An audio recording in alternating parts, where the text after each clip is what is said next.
અત્યારે તો સીએમ બન્યા પછી તો ભોજન ઉપર આમ કંટ્રોલ, કારણ કે આખો દિવસ દોડવાનું હોય એટલે આળસ ના આવે એ પ્રકારનો અત્યારે તો ખોરાક લે. પણ આમ પણ મારા જીવન દરમિયાન શરૂઆતથી જોઈએ તો પણ બળપણથી પણ એવું બહુ શોખ નથી કે ભાઈ આ જોઈએ, 10 દિવસ થાય એટલે બીજું વસ્તુ જોઈએ, ત્રીજી વસ્તુ, એવું નહીં.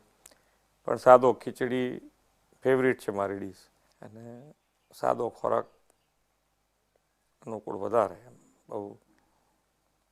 પણ ભાજીપાઉં મને ભાવે એટલે ભાજીપાઉં કોક દિવસ, હજુ પણ ભાજીપાઉં યાદ આવી જાય તો ખાઈ.